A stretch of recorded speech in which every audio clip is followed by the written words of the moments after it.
Eu queria, antes de falar o que eu vou falar aqui, queria dar um conselho para o companheiro Edinho. Queria dizer para o companheiro Edinho que o discurso que você fez aqui, você precisa mandar imprimir e cada dirigente do partido e cada delegado daqui colocar na travesseira, colocar na cabeceira da cama para ler todo dia quando levantar, para a gente saber se a gente está cumprindo aquilo que é o nosso desejo verbal. Eu digo isso porque o Paulo Okamoto me convidou outro dia para participar de um debate feito pela Fundação com alguns dirigentes do partido. E eu fiz uma pergunta se as pessoas tinham lido o manifesto do PT. E eu tenho certeza que a maioria das pessoas hoje não leram o manifesto do PT.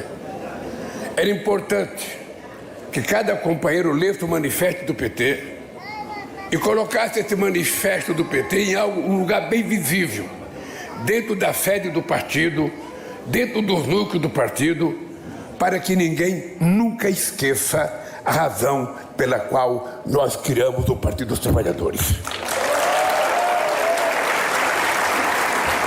Se a gente manter e se mantivermos hoje os sonhos que levou a gente a criar o PT, a gente não estaria reclamando nunca do PT.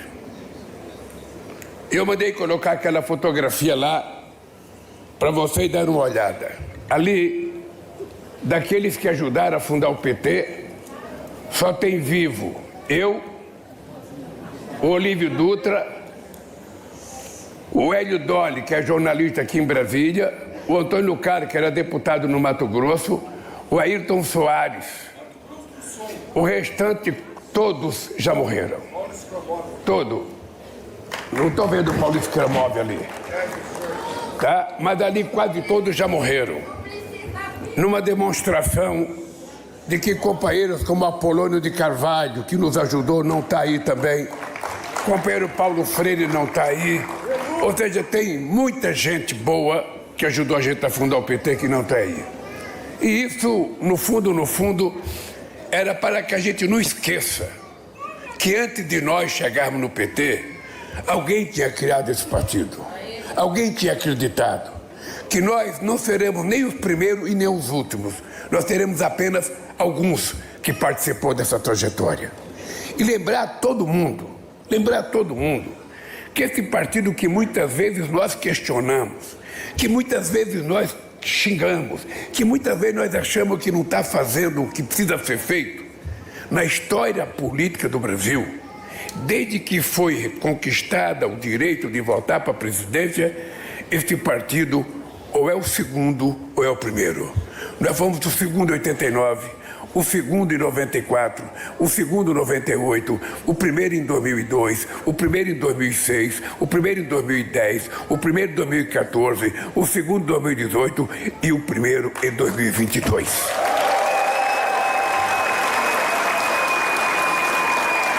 Isso é só para vocês terem noção do tamanho do partido que nós criamos.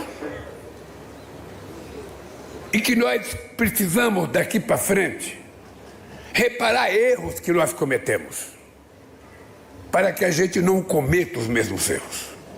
Porque quando a gente faz a exaltação do PT, é muito bonito, porque a gente conquista aplausos. Mas se a gente não também comentar os erros que nós fizemos, a gente pode continuar cometendo esses erros.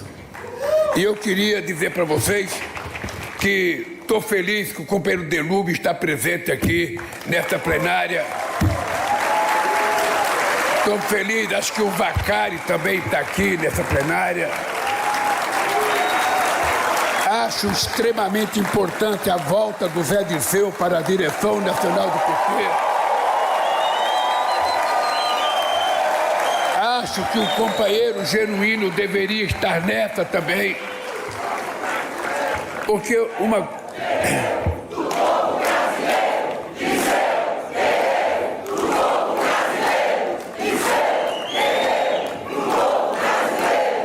é muito importante. É muito importante. Veja, eu não tenho uma nominata na mão com as pessoas que estão aqui. Eu estou vendo. Eu não estou com a nominata. Mas eu só queria dizer para vocês, companheiros e companheiras, que ontem à noite eu fiquei muito preocupado com o que falar hoje.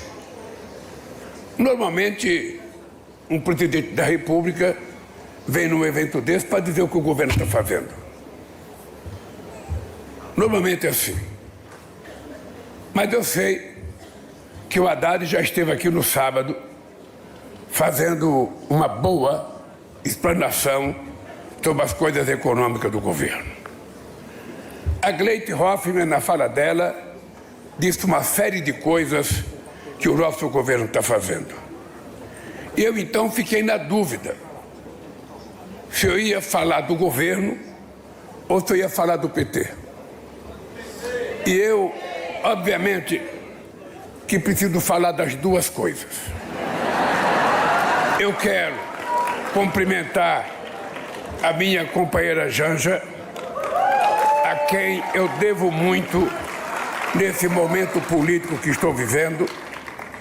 Quero cumprimentar o companheiro Humberto Costa, que teve a delicadeza e a gentileza de atender um apelo para assumir a direção do partido no momento problemático do partido.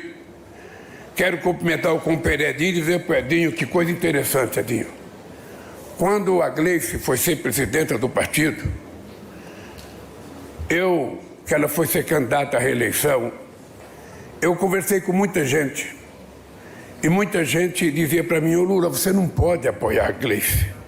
Porque a Gleisi, ela só fala para a bolha dela. E é preciso furar a bolha. E eu perguntava o que é a bolha. A bolha era falar para nós do PT. E eu dizia: mas é importante que a liderança do PT fale para o PT. Depois que construir a confiança no PT, fale para os outros. E aqueles que discordavam da Gleisi ser a presidente, porque só falaria para a bolha, hoje reconhece que a Gleisi foi uma das melhores coisas que aconteceu na presidência do PT. A mesma coisa, quando o Edinho estava falando, eu estava pensando ali e comentei com o Humberto Costa. Se o Edinho tivesse feito esse discurso, nem o voto Pomar seria oposição a ele. Nem o voto Pomar seria oposição. Porque é exatamente isso que ele falou que a maioria do nosso partido almeja. Ô, gente, eu deixei de ser deputado em 1990. Eu não concorri à eleição para ser deputado, porque o PT naquele momento vivia uma crise de que só deputado mandava no PT, só deputado tinha direito no PT. Eu deixei de ser candidato à reeleição para provar para o PT que a gente não precisa do mandato para ser importante no PT. Nós temos que brigar.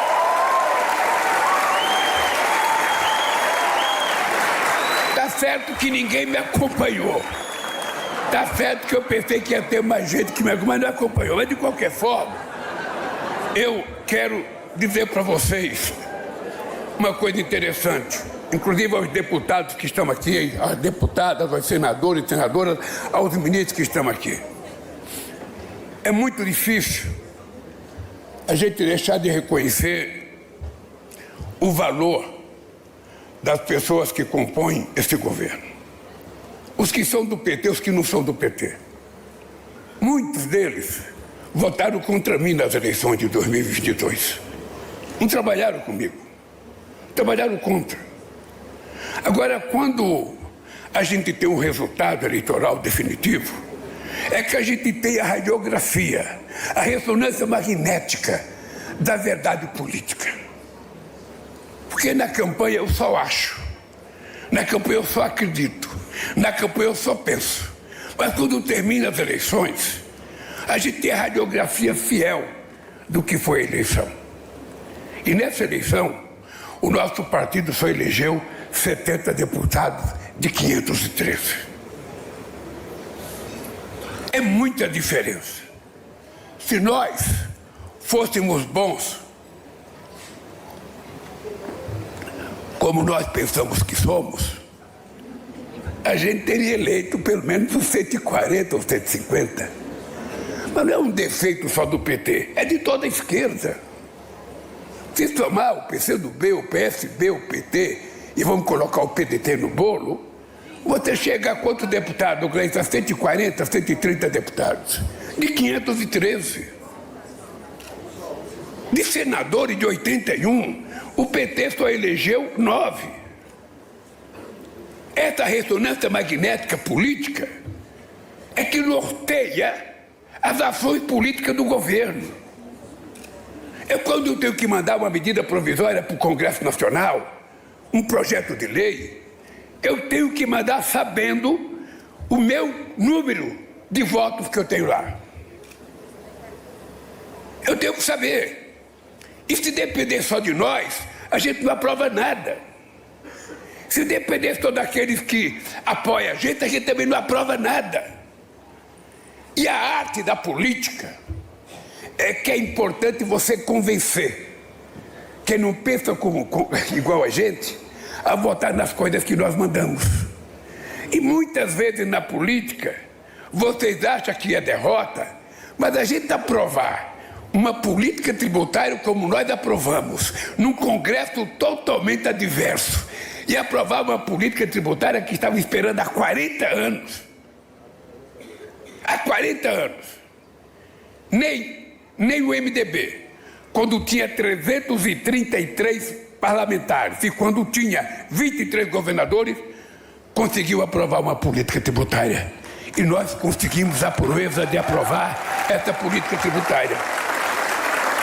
Com muita conversa, cedendo muitas coisas. Mas se não for assim, você não faz política e você não governa.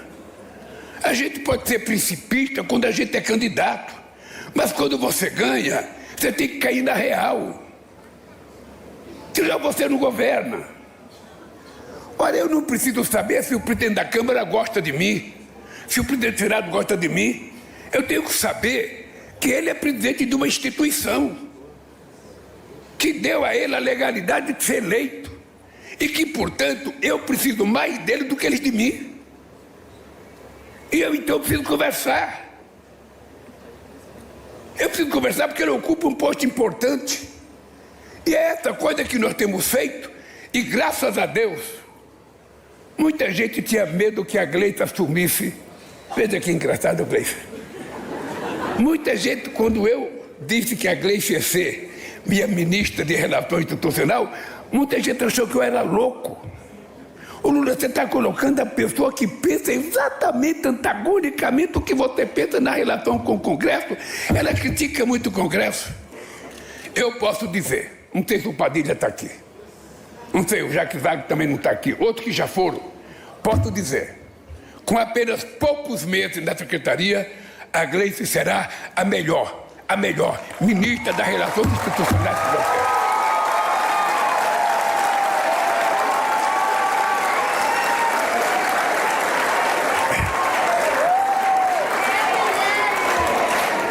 Veja, é importante a gente ter clareza do papel do Lindenberg como líder de uma bancada minoritária. Que às vezes ele é obrigado a gritar, xingar, debater, porque é o papel dele. Mas diferente dele é o líder do governo. O líder do governo não pode fazer o mesmo discurso do Lindenberg, que está falando em nome de um partido político. O Guimarães tem que falar em nome do governo. O Randolph tem que falar em nome do governo. O Jacques Wagner tem que falar em nome do governo. E eles têm que negociar, porque o campo que eles estão é um campo minado, é um campo de muita diversidade. Então tudo tem que ser construído. E construído da forma mais civilizada possível. Eu quero dizer para vocês, olhando bem na cara de todos os companheiros do PT, as companheiras do PT, nós vamos fazer outra vez o melhor governo que esse país já teve.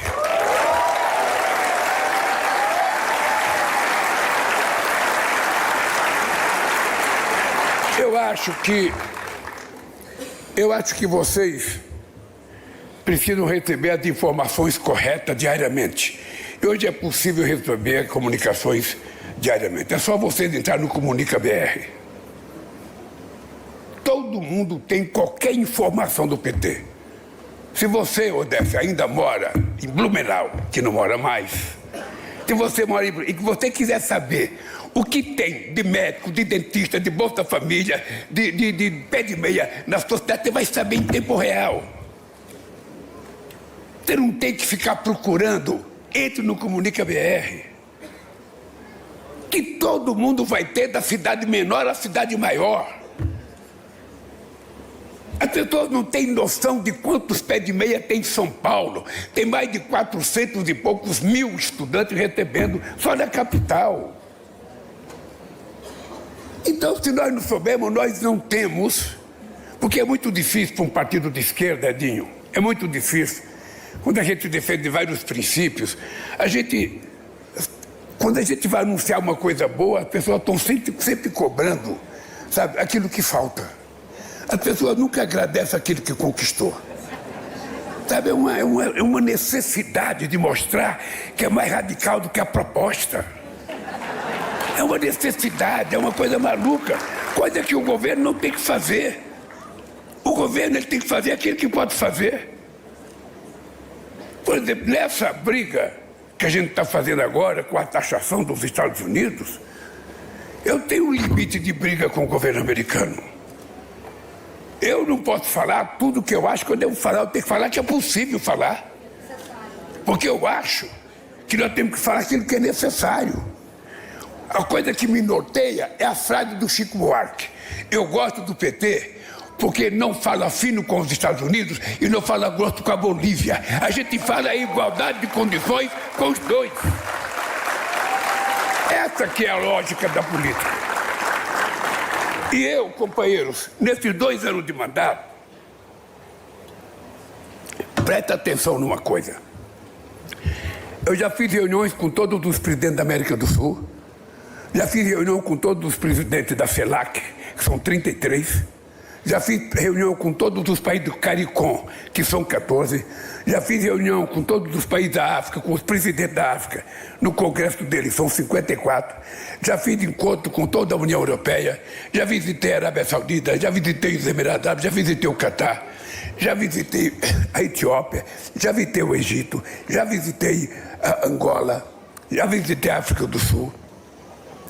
Já visitei, sabe, vários países europeus.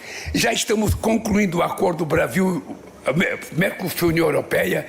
Nós nunca fizemos tanto. Sabe quantos acordos novos nós fizemos? Quanto mercado nós abrimos em apenas 2 anos e meio? 398 novos mercados para os produtos brasileiros. Porque a nossa volta à presidência desse país foi como se a gente tivesse aberto um portão grande, onde todo mundo quer conversar com o Brasil, e o Brasil tem que conversar com todo mundo. E quem viaja ao mundo sabe qual é a respeitabilidade do Brasil lá fora. Nós fizemos a melhor reunião que o G20 já fez na sua história aqui no Brasil. Nós fizemos a maior reunião dos BRICS já realizada aqui no Brasil. E vamos fazer a melhor COP já realizada aqui no Brasil. E isso começa a assustar as pessoas que acham que são donas do mundo. Como é que aparece um país que até ontem era tratado como se fosse uma republiqueta de banana, querendo falar grosso? Querendo dizer que é preciso criar uma moeda de comércio para não ficar tudo dependendo do dólar. Como é que aparece um país que fica ousando a desafiar, sabe, a grande potência? Nós não queremos desafiar. Nós apenas queremos dizer, eu quero passar. Eu quero passar. É só isso. Então, companheiros, eu queria, antes de entrar no PT, dizer para vocês que eu, pessoalmente, estou muito feliz com aquilo que nós estamos fazendo. Até o meio do ano, eu dizia para todo mundo. As pessoas diziam, não, mas a pesquisa estão mostrando que o governo não tem credibilidade. Está certo, a pesquisa está certa, porque o que nós fizemos não chegou para ninguém ainda. É muito lançamento dentro do Palácio do Planalto e pouco lançamento na rua. É muita informação interna e pouca informação externa. E mesmo na rede social, onde cada um de vocês pensa que é o grande jornalista, o grande sábio, eu vejo todo mundo sei lá, nós tomamos surra de 50-0. Durante todo o período que nós ganhamos as eleições, até quase outro dia. Quando é que nós levantamos a cabeça? Quando a gente colocou a política no debate. Não é obra que ganha eleição. Se a obra ganhasse a eleição, o Bolsonaro não teria sido eleito, porque nunca fez nada, e ele não teria tido a força que teve no processo eleitoral. Porque você, a viagem do Brasil, você não encontra nada que ele fez. Era a política.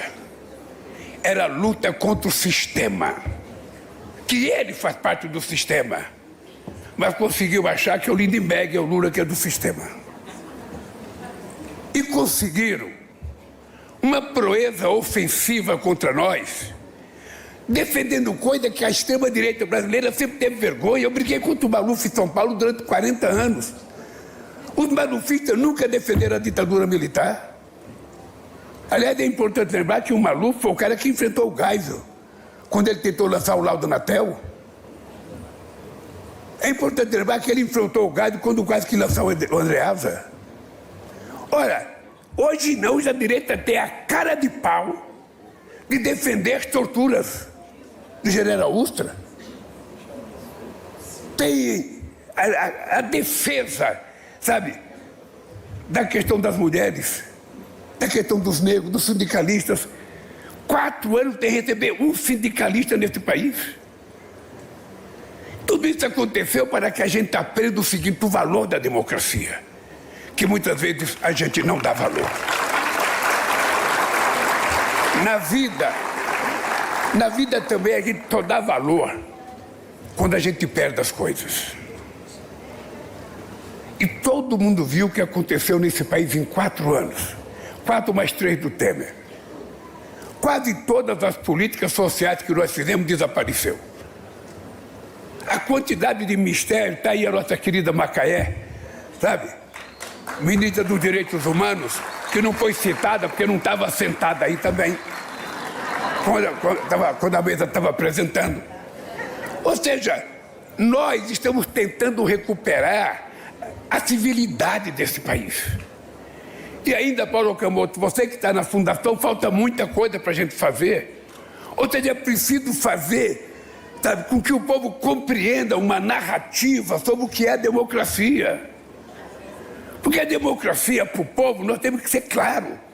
Não é ele ter o direito de votar, não é ele ter o direito de escolher um deputado. Isso é importante. Mas a democracia tem que dar para o povo alguma coisa prática, material. Ele quer trabalhar e ter um bom emprego, ele quer comer e ter boa comida, ele quer morar e ter boa moradia, ele quer estudar, ele quer ter lazer, ele tem que ter acesso às coisas.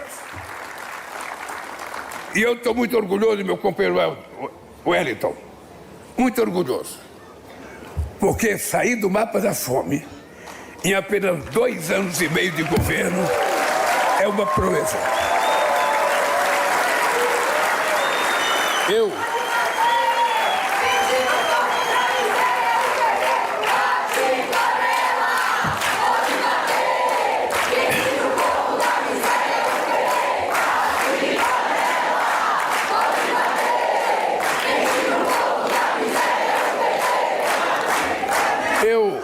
Eu fico feliz, Edinho, porque no meu discurso de 2003, a coisa mais forte que eu disse foi que, se ao terminar o meu mandato, eu tivesse conquistado o direito de cada mulher, de cada homem e de cada criança, tivesse almoçado, tomado café e jantado, eu teria realizado a missão da minha vida. É muito pouco para um partido de esquerda. Um partido de esquerda quer que o presidente diga que alcançar o socialismo. É verdade, eu sei o que as pessoas pensam. Mas eu tenho uma coisa que o sindicato me ensinou, que é não fazer bravata com coisa que eu não posso fazer.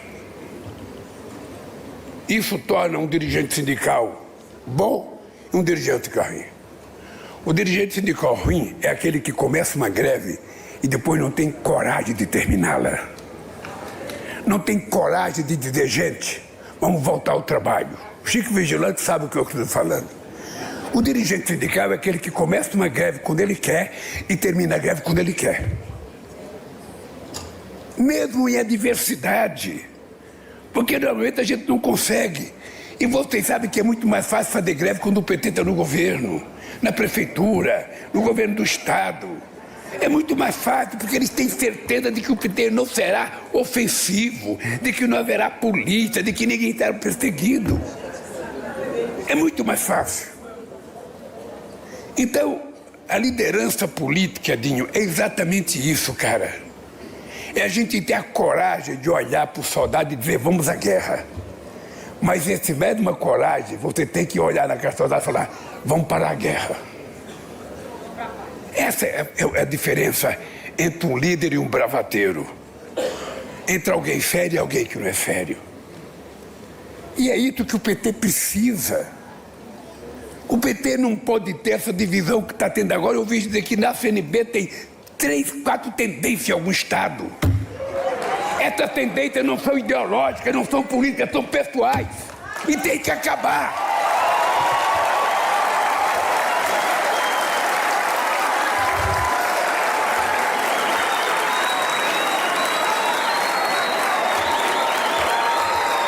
Tem que acabar, não é possível. Quando você vai perguntar qual é a tendência é uma picuinha entre a relação pessoal das pessoas. E o partido não pode ser vítima disso.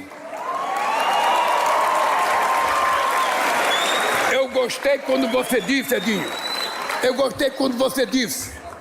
É importante que as pessoas tomem decisão de querer ter as coisas. Mas é importante as pessoas de vez em quando perguntar se o partido quer que é, seja ele que é. Porque aqui nós temos uma coisa muito engraçada. O cara se autodetermina candidato a alguma coisa sem consultar o partido.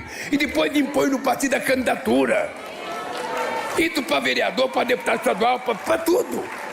Ou seja, é importante que o partido tenha a possibilidade de articular se o candidato é nosso ou se não é. Se a gente vai fazer aliança ou não vai. Quais são as possibilidades de ganhar? Nós precisamos agora fazer uma eleição em 2023 e eleger uma maioria de senadores. Então tem que prestar atenção nisso. Nós temos que prestar atenção nisso. Os nossos senadores, nós temos quase todos reeleição. Eles não. Eles já têm 25 senadores. Se eles eleger 17, eles vão para 41. E vão fazer maioria no Senado. É importante que a gente pense isso. Que a gente, quando voltar para casa, quando alguém falar, eu quero ser candidato a senador, mas avaliar qual é a possibilidade dele. Avaliar se ele tem chance. Vamos ver quem é que apoia. Eu quero ser governador. Tudo bem, é bom que você queira ser governador, mas vamos discutir. Quais são as chances que você tem de ser candidato a governador? Porque senão o cara é candidato quando ele quer. Quando ele quer, ele é candidato. Quando ele não quer, ele não é candidato. Então o partido nunca diz que precisa.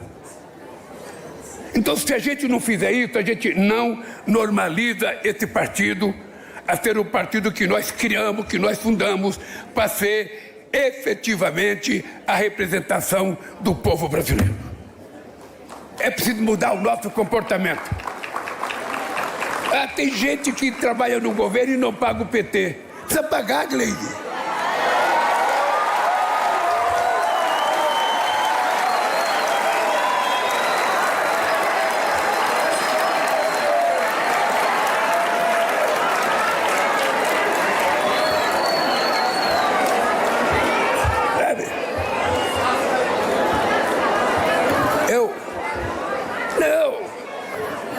Se tiver ministro que não paga o PT, que for do PT, é só me dar relação, Gleide. Porque não tem sentido. Hoje, se a gente for analisar corretamente, um deputado é mais forte que o partido. Em se tratando de eleição, um deputado é muito mais forte que o partido. Porque o deputado recebe 40, 50, 60 milhões de emenda, sabe? E fica fazendo acordo com o vereador, acordo com o prefeito, acordo não sei com quem, e o partido mendigando a eleição de alguém novo, que não pode nunca ser candidato.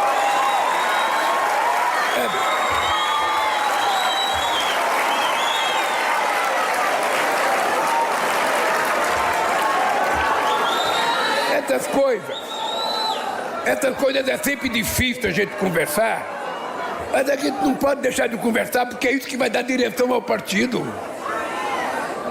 Sabe? É isso que vai dar direção ao partido. Então, companheiro, esse partido, eu tenho, Edinho, vou dizer para você, eu não te conheço a mesma quantidade de tempo que você me conhece, porque você é mais velho do que eu, me conhece mais tempo. Mas eu vou te contar uma coisa para você. Eu acho que você vai ser uma experiência extraordinária para esse partido. Você só não pode esquecer o que você disse aqui hoje. O que você disse hoje aqui hoje, não, porque se não der para fazer, é importante dizer, não deu para fazer por isso. Nem tudo que a gente fala a gente pode fazer. Mas nós temos que tentar, porque senão a gente não traz o PT, esse partido que é o maior instrumento político criado pelo povo brasileiro. Eu, quando falo as coisas, eu não falo com soberba. Eu falo que esse país teve 2 momentos de inclusão social. 2 momentos. O Getúlio era meio ditador. Era ditador quando criou o salário mínimo em 39, era ditador quando fez a CLT em 43. É importante lembrar que eu nasci na política criticando o Getúlio por conta da estrutura sindical, que era cópia fiel da Carta de Lavoro de Mussolini. É importante lembrar. Mas hoje eu tenho compreensão da importância que o Getúlio teve para esse país, gente. Quem não tiver, leia a biografia do Lira Neto sobre o Getúlio, que você vai aprender. E depois do Getúlio, a maior política de inclusão social é a nossa. Não tem igual a quantidade de inclusão social que nós estamos fazendo nesse país. Obviamente que, como a gente passou 500 anos sem política de inclusão social, tudo que a gente faz ainda é pouco diante da dívida que nós temos. Mas nós temos que sempre analisar se a gente pode ou não. Vocês sabem quantas vezes a gente tem que conversar com as pessoas para aprovar uma isenção de imposto de renda até R$5 mil? Você sabe quantas pessoas a gente tem que conversar? Você sabe quantas pessoas a gente tem que conversar para provar que quem ganha acima de R$1 milhão pode pagar um pouquinho? Porque quem vai votar não é as pessoas que ganham aqui até 5. Quem vai votar são as pessoas que ganham mais.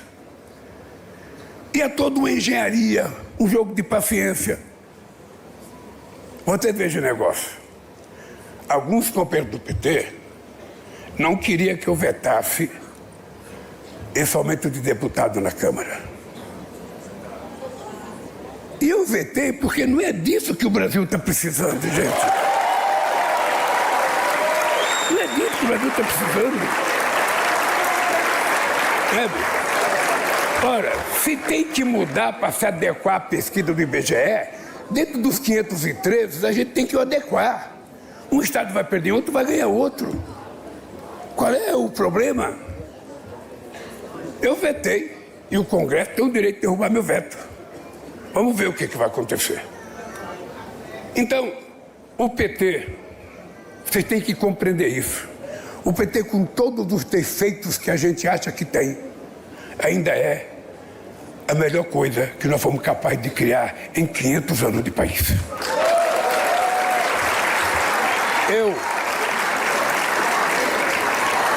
Eu sou grato às alianças políticas que eu faço. O PCdoB está comigo desde 2009, desde 89. Desde 89 eu sei o trabalho do João Amazonas para manter o partido comigo, e depois o Renato, e agora a companheira Luciana. Sabe? E eu sou grato a isso, sou grato às nossas alianças com o PSB. E queria dizer para vocês que esse PT, que já foi tentado destruir muito tempo, vocês estão lembrados de gente que fez discurso aqui dentro do Congresso Nacional que era preciso banir, tirar do mapa essa desgraça desse partido. Vocês estão lembrados do que aconteceu conosco, com o Mensalão? Ninguém aqui esqueceu, Zé Dirceu, a teoria do domínio do fato. Ninguém esqueceu. A gente não toca no assunto, mas ninguém esqueceu. Eu não esqueci o que aconteceu comigo na Lava Jato. Mas eu não posso voltar para governar com o coração magoado, com ódio, tentando me vingar de ninguém, não. Eu fui eleito para governar para esse povo e não para...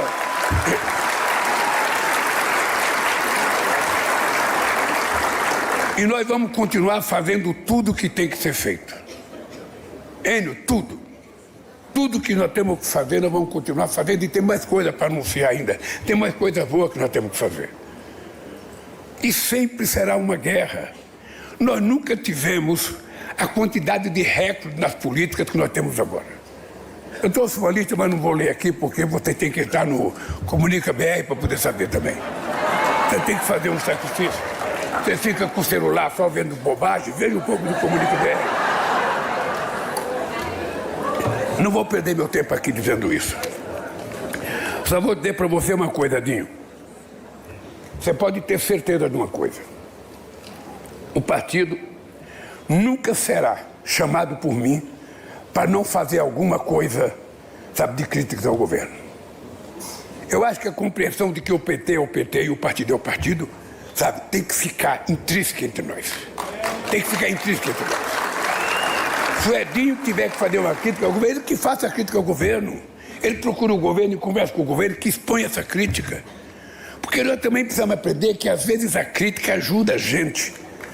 Uma vez um grande pessoa que vocês admiram muito me disse numa reunião comigo e com o Vicente, comigo e com o companheiro Jaime Meneghelli. Ele perguntou como que era a esquerda no PT, como que era os mais radicais. Eu falava, porra, enche o saco das reuniões.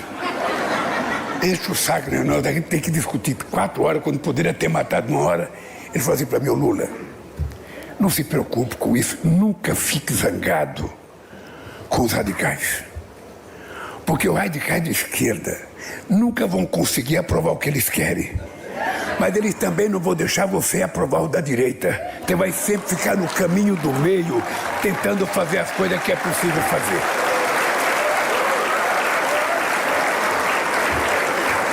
E essa é a verdade da política.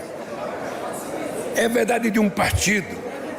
É a verdade de um partido que pode ser presidente da República daqui a pouco tempo. Obviamente que tem muita coisa para passar embaixo da ponte, muita água. Embaixo da ponte não passa muita coisa, passa água, passa muita água embaixo da ponte. Mas nós temos que construir, sabe, o nosso time. E eu tenho dito dentro do PT para alguns companheiros de que para eu ser candidato eu tenho que ser muito honesto e sincero comigo. Tá? Para ser candidato, a gente já sabe disso, eu preciso estar 100% de saúde. Eu decidi ser candidato para depois acontecer comigo o que aconteceu com o Biden, jamais. Eu irei enganar o partido e irei enganar o povo brasileiro. Agora, o que eu quero dizer para vocês é o seguinte. Quando eu falo que eu tenho 80, energia de 30, vocês podem acreditar. Hoje eu me sinto mais saudável do que quando eu tinha 60 ou 65 anos. Eu me cuido mais. Tem uma mulher que me cuida muito. E eu estou preparado no momento exato para dizer para vocês. E quero que os adversários saibam. Quero que os adversários saibam. Se eu for candidato, eu não vou disputar, eu vou ser candidato para ganhar as eleições desse país.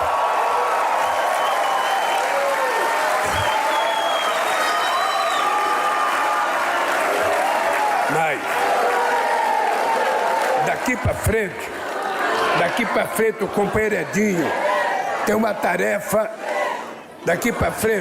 o companheiro Edinho tem uma tarefa muito séria. Primeiro, Edinho, todos os companheiros que foram eleitos para o diretório precisam comparecer nas reuniões. Porque muitas vezes o cara briga para ficar no diretório, enche o saco para ficar no diretório, briga, e depois passa 10 reuniões sem vir. Eu não sei se ainda está valendo a regra. Faltou 3 reuniões, tem comprovação, está fora. Coloca o substituto. Não tem sentido o cara brigar para ser direção do partido e nunca comparece. E pois cada companheiro que está aqui nos estados, quando voltar para os estados, ele não pode esquecer que são da direção nacional e fazer a política pequena que muitas vezes é feita no estado dele. Ele tem que ser direção nacional aqui e lá no estado dele, em toda a cidade dele. Ele não pode falar como membro local. Toda vez que ele tiver uma posição, tem que ter uma posição da direção nacional. Porque senão, a direção nacional é rifada todo dia. O cara só é direção nacional aqui na reunião do diretório. Agora, quando chega no estado dele, ele volta a ser ele. Lá faz o que ele quer, do jeito que ele quer, não cumpre as coisas. Então é preciso, gente. O PT está precisando, nesse instante, de uma direção mais exigente do que nós fomos até agora.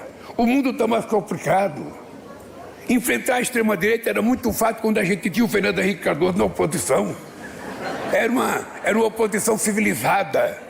A gente até se chamava de companheiro. Agora não, cara. Agora os caras que estão disputando são inimigos e nos tratam como inimigo. Você veja que tem um cara que fazia a campanha abraçado na bandeira nacional, agora está indo nos Estados Unidos se abraçar a bandeira americana para pedir para o Trump fazer taxação dos produtos brasileiros para dar anistia para o pai dele. Mas é a excrescência da excrescência política. Então o que está acontecendo de fato? O que está acontecendo de fato é o seguinte: nós vamos resgatar a bandeira nacional para o povo brasileiro.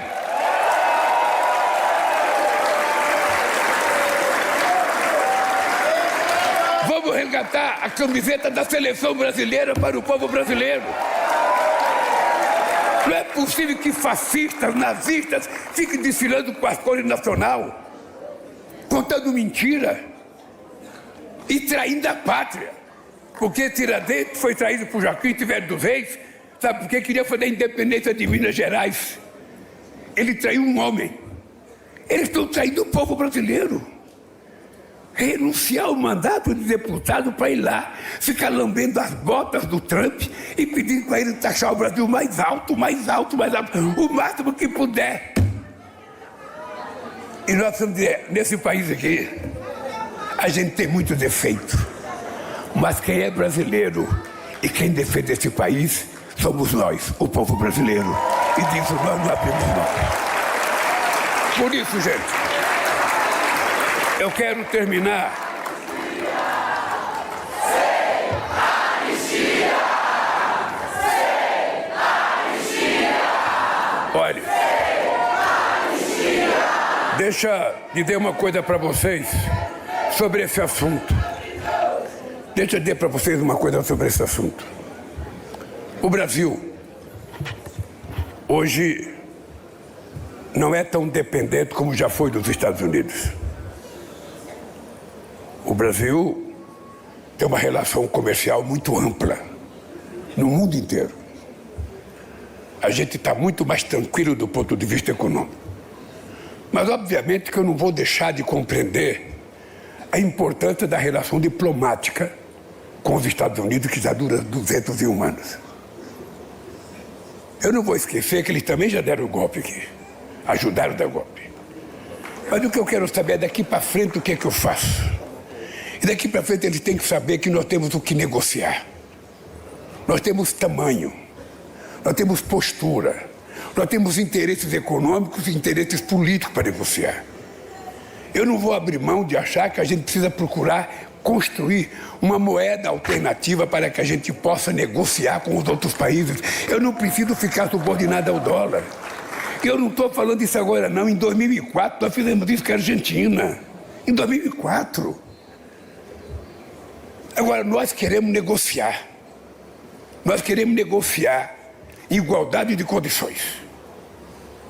Negociar igualdade de condições. Os Estados Unidos é muito grande, é o país mais bélico do mundo, é o país mais tecnológico do mundo, é o país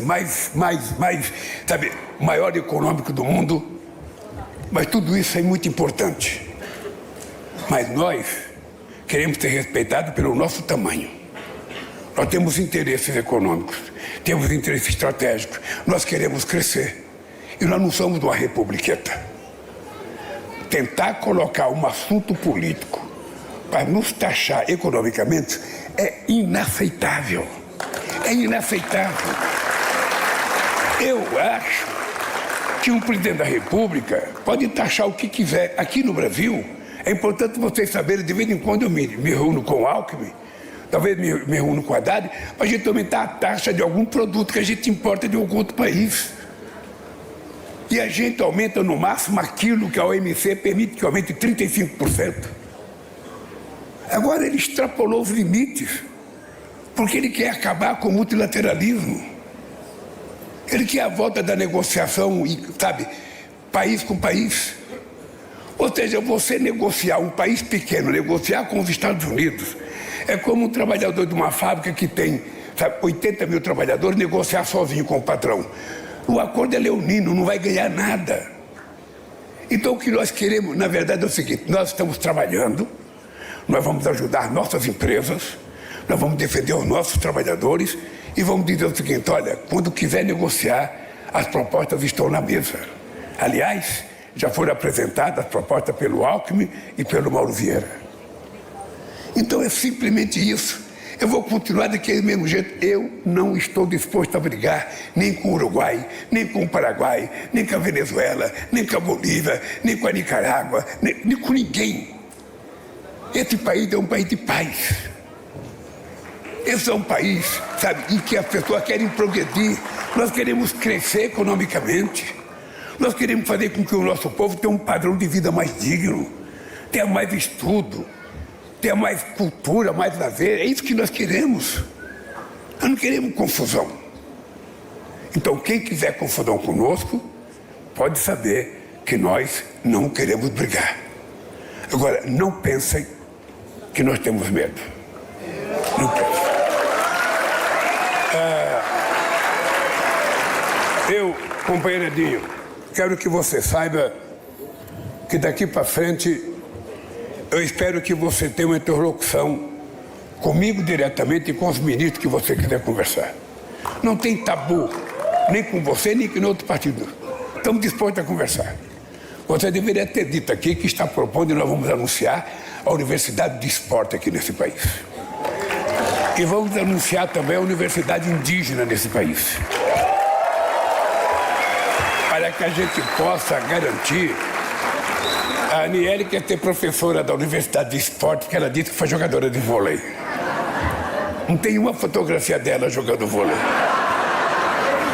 Não, ela disse que foi para os Estados Unidos jogar vôlei, que quase foi campeã.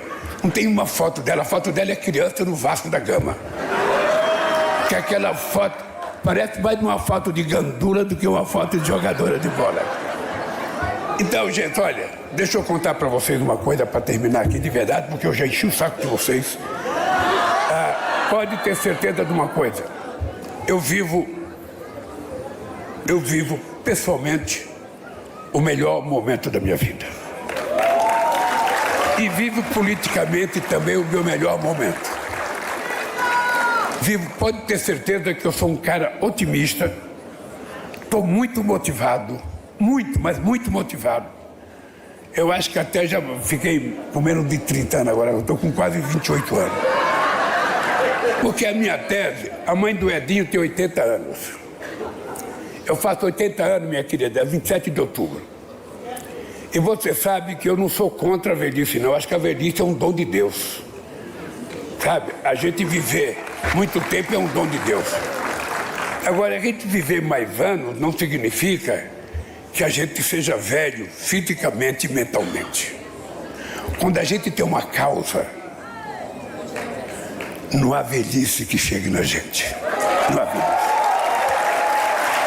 E se tem uma coisa que eu tenho orgulho de, embora eu diga que não sou principista, é que se você pegar os meus discursos de 78 na greve dos metalúrgicos, se você pegar o meu discurso da fundação do PT, se você pegar o meu discurso em 90, em 2000, você vai perceber que tem uma coisa que eu mergulho muito. É a minha coerência de saber aonde eu nasci, saber de que lado que eu estou e saber para onde eu vou quando eu deixar a presidência da República.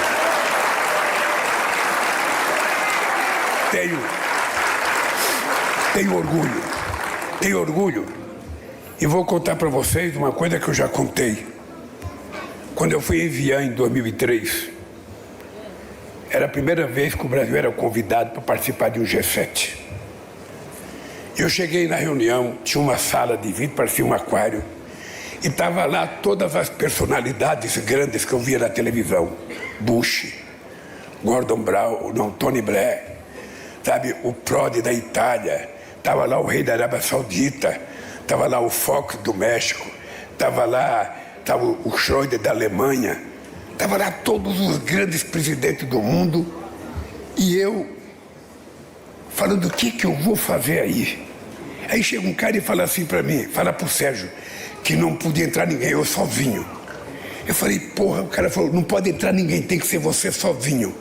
Eu do lado de fora, estava com 6 meses na presidência da República, Valmir, 6 meses, com meu cursinho de diploma do Senai embaixo do braço. E eu falei, pô, eu não entendo uma palavra em inglês, não entendo uma palavra em espanhol. Eu só falava cueca-cuela, e depois eu percebi que não era.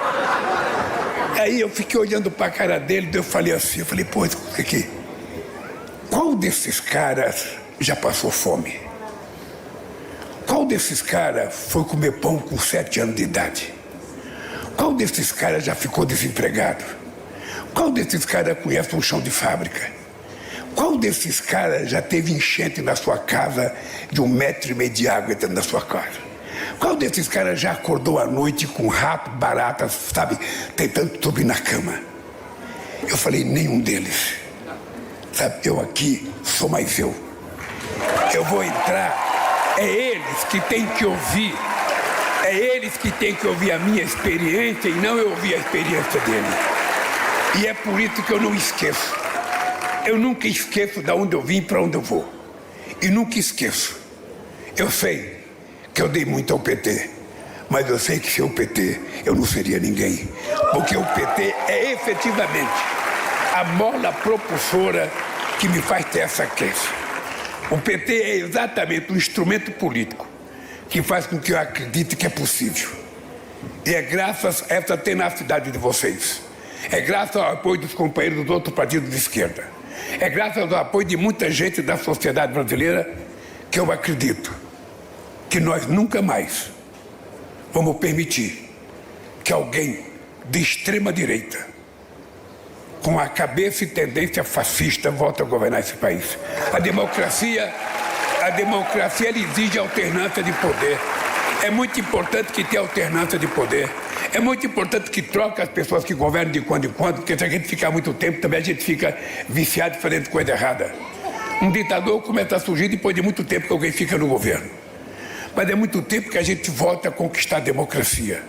E eu queria, Paulo Okamoto, que nos cursos que você faz na Fundação, na política que você faz hoje, Edinho, é preciso, além da democracia, a gente colocar uma palavra muito forte, que é a palavra soberania. O povo tem que saber o que é soberania e cabe a todos nós dizer. Por isso, companheiros e companheiros, eu nasci na política dizendo que um elefante assusta muita gente, 2 assusta muito mais. Agora eu quero dizer para vocês, se eles não estão contentes com o que a gente está fazendo em apenas 3 mandatos, se preparem, porque pode ter o 4º mandato já no ano que vem. Um abraço, gente. Boa sorte ao nosso partido e que Deus nos ajuda.